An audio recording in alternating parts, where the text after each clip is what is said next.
डेनरीज ने पहली बार अपने ड्रैगन को सौदे के लिए निकाला, क्योंकि ड्रैगन बहुत दुर्लभ होता है। उसकी ताकत एक पूरे देश से लड़ने के लिए काफी है। फिर भी डेनरीज ने उसे मालिक के हाथों में सौंप दिया। इसके बदले मालिक ने उसे शक्ति का प्रतीक एक चाबुक दिया, जिससे वह आक्रमणकारियों की नई स्वामिनी बन गई। क्योंकि वह चाबुक सर्वोच्च सत्ता का प्रतीक था, उसने ऊंचा चाबुक उठाया और हैरानी की बात, वो आक्रमणकारी पूरी तरह उसके आदेश मानने लगे। इधर ड्रैगन जंजीर तोड़ने की कोशिश कर रहा था। नया मालिक गुस्से में आ गया और एक अजीब भाषा में डेनरिस को गालियां देने लगा। उसे लगा कि डेनरिस समझ नहीं पाएगी, लेकिन डेनरिस ने साफ कह दिया कि वो वलीरियन भाषा जानती है, क्योंकि वही उसकी मातृभाषा है। फिर डेनरिस ने आदेश दिया, आक्रमणकारी अपने हथियार उठाए और मालिकों का संहार कर दें। पल भर में वही दास सेना अपने ही उत्पीड़क को मारने लगी। अगले ही पल ड्रैगन ने आग उगली और मालिक जलकर राख हो गया। डेनरिस ने उनके बीच खड़े होकर कहा, मैं जानती हूँ तुम्हें जिंदगी भर दबाया गया है, अब तुम आजाद हो, चाहो तो चले जाओ, लेकिन अगर और गुलामों को आजाद करना चाहते हो तो मेरे साथ चलो। पर आश्चर्य, एक भी सैनिक उसे छोड़कर नहीं गया। सबने उसकी सेवा स्वीकार कर ली। डेनरिस ने चाबुक जमीन पर फेंक दिया। उसे अब उसकी जरूरत नहीं थी। रास्ते में उसे हर नगर की चौखट पर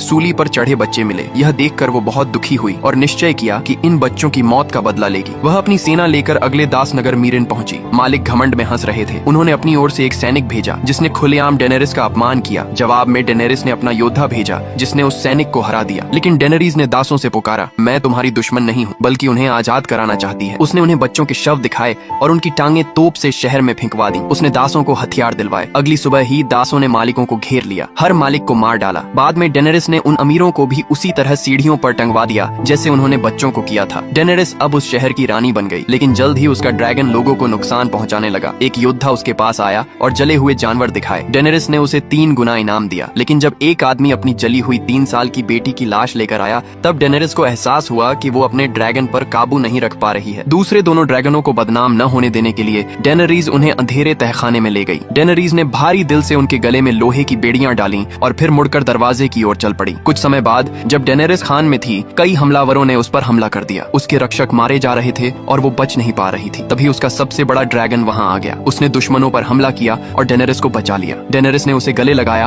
और पहली बार उड़ने की कोशिश की। ड्रैगन ने उसकी बात मानी और उड़ गया। फिर 7 राज्यों की सबसे शक्तिशाली लैनिस्टर सेना के साथ उसकी पहली असली लड़ाई हुई। जोगेन ने दुश्मनों के राशन और हथियार भी जला डाले। लैनिस्टर की सेना पूरी तरह हार गई। डेनरिस ने उन्हें समझाने की कोशिश की कि वो सिर्फ राज्य नहीं करना चाहती, बल्कि एक बेहतर दुनिया बनाना चाहती है। लेकिन कुछ ही सैनिकों ने आत्मसमर्पण किया, बाकी ने विरोध चुना। डेनरिस ने कुछ को आग में जला दिया और बाकी भी डर से झुक गए। असल में जब तक ड्रैगन उसके साथ हैं, डेनरिस की कोई भी लड़ाई हार नहीं सकती।